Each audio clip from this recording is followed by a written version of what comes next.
Hi, HR Nation, and welcome back to another episode of the HR Leaders Podcast, the show where we explore the future of work with industry experts and HR executives of the world's leading global brands. Today, we're joined by Tamas Csejtei, who's the Regional HR Director for Europe and North Africa. Apologies, I'm so used to saying North Africa at British American Tobacco. Welcome to the show, Tamas. How are you? Thank you very much. Thanks, Chris. I'm really well. Thank you very much. How did I do with the surname? Did I mess it up? That was spot on. For those people, to those people listening to the show, and now they can see your name in the description now, I'm wondering if they would have got it right. Let us know. Write a comment below. Everyone's going to say yes now and pretend that they would have got it right first time. But thanks for joining us. Really appreciate it. I know it's a pretty hectic times at the moment for you, so I appreciate you taking the time out to come on the show. Before we jump in, tell everyone a bit about yourself personally and your journey to where we are today. Okay, so I'm originally from Hungary, and I've been. I always wanted to leave Hungary, so hence I sort of had an international career over the last 20 years. All of it with BAT actually, working in different countries in Hungary and Croatia, Ukraine, the UK, Netherlands, and sort of been back here in the UK for the last 10 years or so. I'm married. I've got two kids. So, that's pretty much it, to be honest. I mean, there's lots of details we could go into. Yeah, of course. Probably not so interesting. well, let's start from the beginning then. In terms, I'd always love asking the guests this, HR choose you or do you choose HR? I chose HR. Really? You're like one of a few. Yes. Yeah. How did that happen? I studied economics actually, but both of my parents had their own small businesses, very small businesses. Mm-hmm. And I sort of started to notice some issues they had with their teams and people and so on. And I started to think about, this seems simple, but it's not. Why is it so complex? So it started to sort of raise a bit of an interest in me. And then I had a chance to study it at university, a bit about HR for one semester. And I found it quite interesting. I found it a bit at odds with the practice that I saw at my parents' companies. So I thought, okay, this is exciting. This is challenging. So I want to do this. That's where it sort of came from. You kind of saw the challenge that your parents are facing, and then you saw an area where you could really add value, and that was it. The rest was history. that was it. The rest was history. So I looked for an internship and I managed to get one with BAT, and literally the rest is history. Let's talk about your career, because one of the things we spoke about on our first call was during your career moves, you jumped into roles that really were ahead of where you were personally. Let's talk about the good and the positive and negatives of jumping in a role that you're not perhaps maybe prepared for. What went well, what didn't, what were the challenges that kind of that entailed? So just provide some context for everyone first and foremost. Okay. Yeah. So, I mean, probably the first one really was, I was about 27, almost 28 when I moved to the Ukraine to become HR director for our business in Ukraine. It was a 1,000 person organization. With a factory, with a sales force, with a head office. It was a huge business organizationally. It was pretty mature, well established. There I was, 28 at age 28, and my first sort of real HR director role. It was very exciting because I thought, I must be really smart, being here. And that was your first mistake. Yes, that was the first mistake.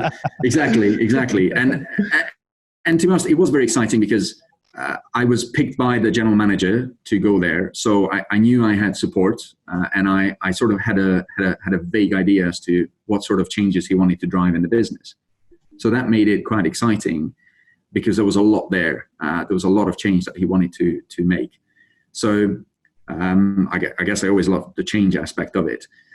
What I think I really underappreciated was the sort of emotional maturity and the leadership maturity where I was to lead a team of 25 people who often were older than me. But okay, that was less the issue, but who were pretty experienced in their own fields, in their own areas. And I had to sort of give that team a bit of a structure, direction, leadership. And I had to engage with my peers on the leadership team, sort of on the local leadership team, who were much more experienced than me.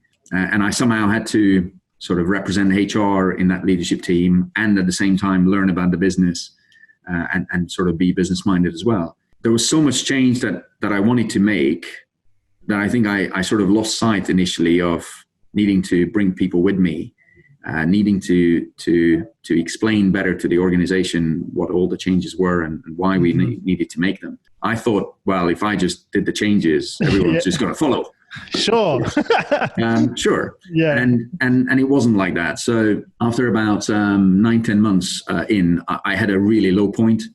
And I remember one day going home and telling my wife, I said, look, I have no idea what I'm doing. I feel so out of my depth. Nobody understands what I'm trying to do. I feel like my HR team is unraveling.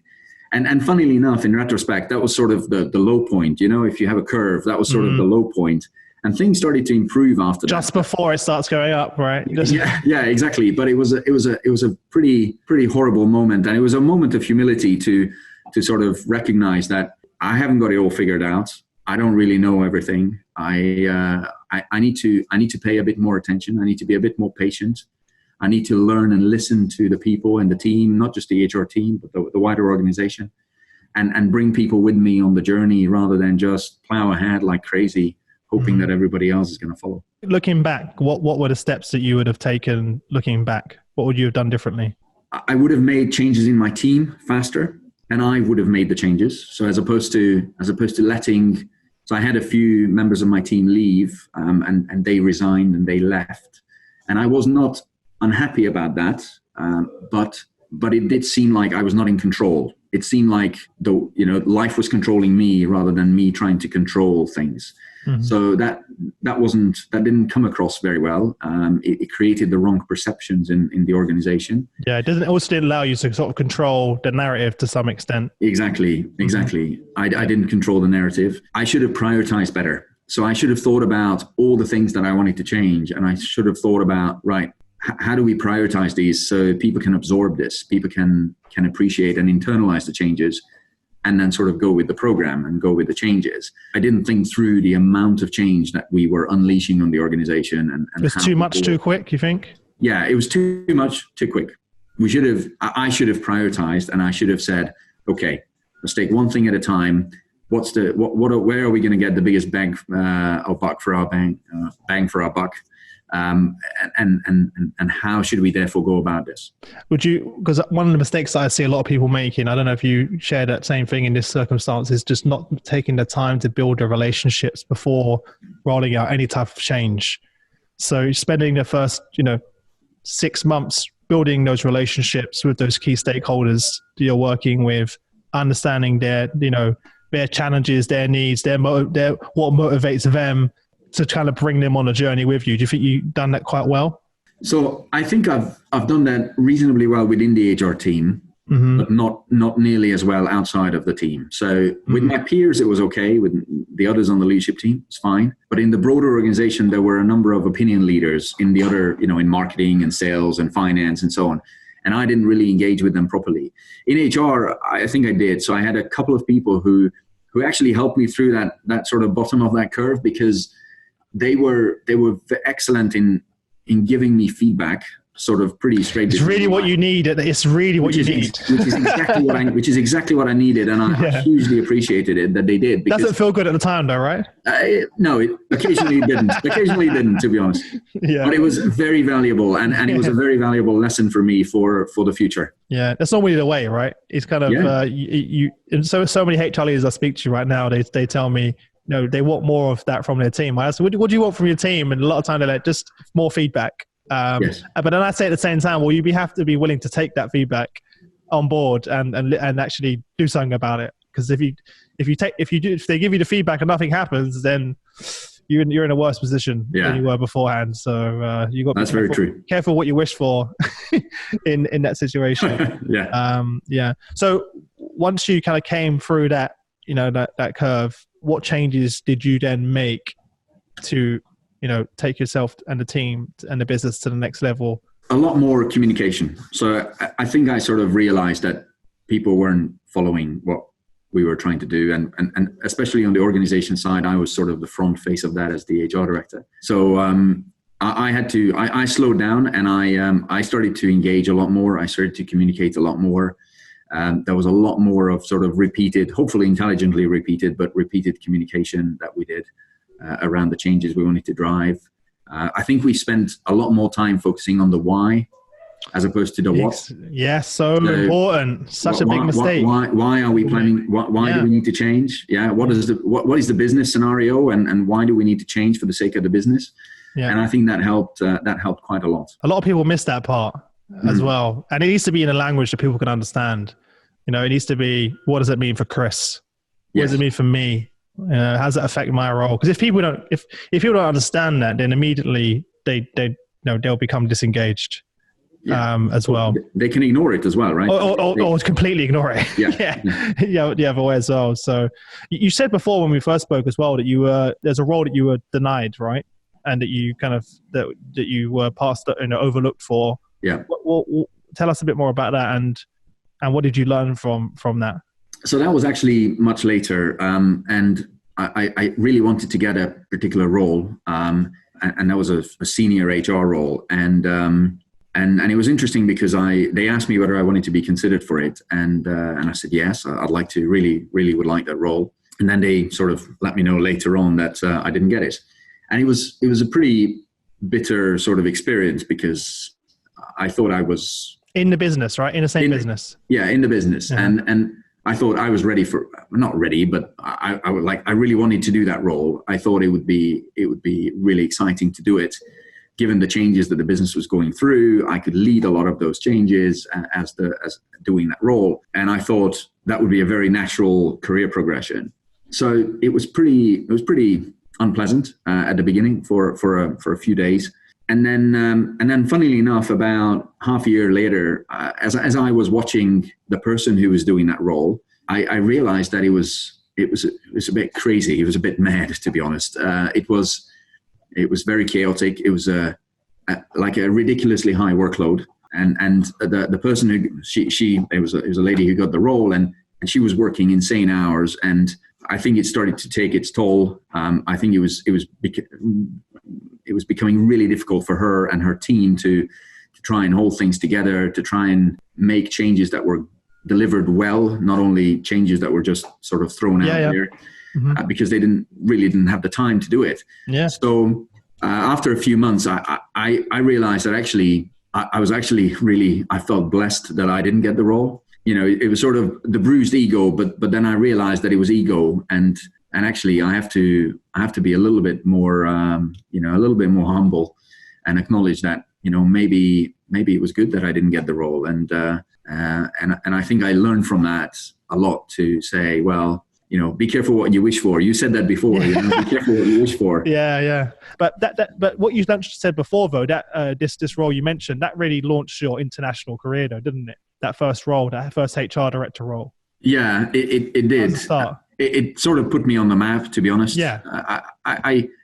I think I'm very fortunate in having had all these opportunities, and I'm very grateful actually. To give people an idea of the roles you've had, by the way, just give people that listen an idea of the roles that you've held within the business, because you've been there for a while, and there's a reason behind that. So just kind of give everyone a quick overview of the roles that you've held so far, and the different regions that you've managed. Okay. So starting from the beginning, so I did compensation and benefits at the very beginning for about a year and a half or so. Then I was moved to an HR business partner role, supporting our factory in Hungary. We call it operations, but it's the factory, essentially manufacturing. I didn't know anything about it, so it was really exciting to do. Then I only did that for about a year and a half before I moved to a role which was training and development, which is again new. I didn't really know anything about that. It was a specialist field that I had to learn. I did that for about a year and 7 months, 8 months. And then I became head of HR for a small cluster of 5-6 countries based in Croatia, being on a leadership team, although a very small one. And that I did for about a couple of years. And then I moved to this role in Ukraine that I mentioned, which was back in 2004. I did that for about 2.5 years. And then I moved to a global role, which I only did for about 15 months. I moved to a regional role, regional talent and organizational effectiveness role, for what was Western Europe, so the EU broadly at that time. And I did that for that was 2 roles over a period of about 3 years. And then in 2011, I became the global head of HR for marketing, which was one of our global functions. So that's a global role. I also then became the head of diversity for the company for the first time ever. So I was a bit of a double hatting situation there. And then in 2014, I got like 3 other roles. So I left diversity behind and I got like 3 other roles that they gave me. Yeah. We integrated a few roles. So I looked after marketing and sales, supply chain and manufacturing, research and development, and a new business, which was an incubator essentially of our new categories business, which had its own P&L, and it was a completely separate business. So I did that you did all of that in one role. I did all of that in one role. That's insane. Reported to 5 people. That's I crazy. reported to the chief HR officer. That's crazy. But I was working with 4 executive team members essentially at the same time. Did you see your wife and kids? A little bit, yes. During that role. A little bit. Wow. That was challenging. I did that for about 4 years or so. And then for the last year and a half, I've been doing this regional role. So. Wow. So the reason I wanted to ask you that is the common theme that keeps coming up when we speak and with a lot of leaders is that you love doing things that you've never done before. Yeah. And it's the challenge of learning that, going through the learning process, overcoming obstacles, stretching yourself personally, professionally to do it. That's such a common trait in successful HR practitioners I speak to as well. It's a constant, looking for what's next and that growth mindset as well. And you can see that in you and it's very clear in your career. And it's also what's kept you in the business so long. Yes. Right? Because you've had these opportunities. There's no way you'd still be here in the company if you didn't feel personally challenged, right? And that you were growing and developing. As well. What advice would you give to people that are considering international roles? Because a lot of people that I know out there, have told me it's been the defining moment of their HR career and was what's made them a better leader, a better HR professional. Well, my base advice is, if you can, go for it, because I think it is all of those things you mentioned. There's a couple of things I learned. First is understanding a different culture takes time. You can read about cultural differences in books, and you can do assessments and whatever and so on, how far away your national culture, for example, is from another where you may be going. But truly understanding it takes time. And I think there is also a risk of not immersing yourself in that culture, being this sort of expatriate in an expatriate cocoon, meeting with other expatriates, and having a social life in that country with other expatriates. And I think that's a big mistake. And I think I would encourage everyone who considers this to really go for it. Go local, go really local. It's funny because I get the opposite advice from so many people. Some of your peers tell me the opposite. Both people are saying, on both sides, some agree with you, but others saying, stick with the expats. Build a network with the expats locally and stay with that group. So you're saying the opposite of that. Yeah.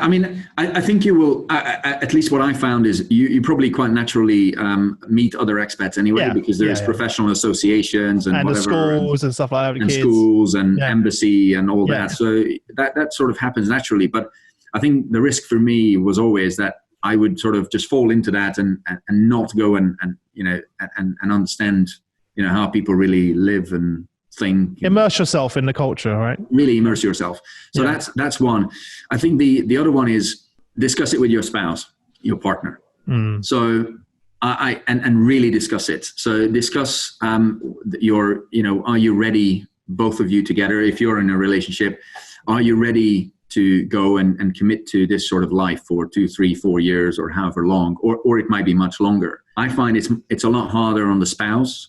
Unless they're hugely enterprising and or they have a career which they can do from the moon, to be honest, as long as you have a Wi-Fi connection. If that's not the case, I think it's harder on the spouse. So initially in the early stages of my career, I didn't think about this enough. I was really focused on, hey, it's a great opportunity for me. We should go. But the reality is that what makes me successful ultimately is what awaits me at home when I go home from work. It's very easy for me. I go to the office. I socialize with other people that I know from work and all that. It's fine. It's great. It's easy. And then I go home and I meet, in my case, my wife, who probably hasn't seen a single soul the whole day. Yeah. Their view of themselves and their view of their value is really questioned on occasion. I'm not saying it happens every time, but I get it. It can happen. It's very isolating even in your own country, right? My wife, when she struggled when she won't mind me saying this as well, when she was on maternity leave, because none of her friends, she was like the first out of her friends to have a baby. Yeah. So all of her friends are single, out, living their best life. And, she's at home with a baby all day and there's no one to go and meet because they're at work. Everyone else, all of her friends are at work, or out. And she felt very isolated. Yeah. Very, very isolated. And that's in her own country. Yes. Yeah. With friends and family there to support her on the weekends. So I can only imagine in a completely different country with no, it's very tough. A lot of people that I speak to, you're right. The ones that seem to succeed is when they have a spouse that has a career that they can do from anywhere as well. Or they're just naturally a type of person that is self-assured enough to be able to stay positive and understand that the value they're bringing to the situation as well, which is obviously the toughest job in the world, is being a stay-at-home mum or dad. Yes. I say to my wife's working again now, but even the time that she was off, I would sometimes see her on a day-to-day basis, and I was like, I don't even know if I could do that. Like, I feel like I've got the easy job of going to work every day. Yes. and doing my job, because being with Robin all day, every day is a full-time job. There's never a minute of rest, and it's constantly demanding your attention. So I want to go back to the double hatting role thing for a second, because that's not easy. Many of the leaders I speak to kind of regret some of those decisions as well, and have learned a lot from it. So based on your experience, would you do that again? If so, if your peers out there that are going to be double hatting and, leading diversity inclusion whilst leading a full-time role as a HR director, what advice would you give to them? What to do, what not to do? Would I do it again? I would. To be honest, I had a few of these situations over the years, and I didn't always want to do this sort of double hatting, occasionally triple hatting, but was sort of gently persuaded to do it. That's way of putting it there. But as much as it was tough, I love it. I love it because in a different way, it's a challenge. It's a challenge to figure out how do I not drown completely, and how do I not lose my mind completely. I also get a bit of a kick out of that, to be honest. But the advice, one thing I've learned is a couple of things. One is planning ahead. When I had sort of these 4 directors that I worked with on executive team members who I worked with on a day-to-day basis, they knew I was working for the other 3 as well. But to be honest with you, I can't blame them, but they didn't care, right? Of course, they've got their own priorities, their own goals, objectives, Exactly. So, yeah. They needed me, then they needed me. So I think one thing, I was probably naturally have an affinity for this, but I really had to get really tough on the planning. What am I going to spend my time on? What do I want to get involved in? What do I not want to get involved in? How do I balance between dying, because I die under a heap of... Become good at saying no. Exactly. How to say no, how to consciously accept that certain things I just simply won't be able to maybe tackle. And even very practically, how do I plan my calendar? Looking at their travels or their schedules and so on. How do I manage that so I don't have to be in 3 places at the same time? So I think that was one, and I think that's a big one. And really thinking that through, I think is good, is useful. The second one, I think probably is around adjusting styles to your audience. So I used to give them nicknames, my 4 exec directors. And positive nicknames, but nicknames in terms of their key strength or their key character traits. Well, you've got like a personality profile. Yes, it's like the Smurfs, So they like to work differently. They like to relate differently. They like to, they like to listen to a proposal differently. Some will focus on the big idea. Some will focus on the detail. The analytics, some will be more risk-taking. Others will be more cautious. Some I had to engage before they made up their mind, because once they made up their mind, it was made up. Some I could sort of work through at a different stage. So it was quite interesting to figure that out and spend a little bit of time sort of reflecting on, okay, how do I take a bit of a step back and think, right, how does this person like to engage? Because the risk is with a double hatting scenario that, I deploy the same model of how I want to work.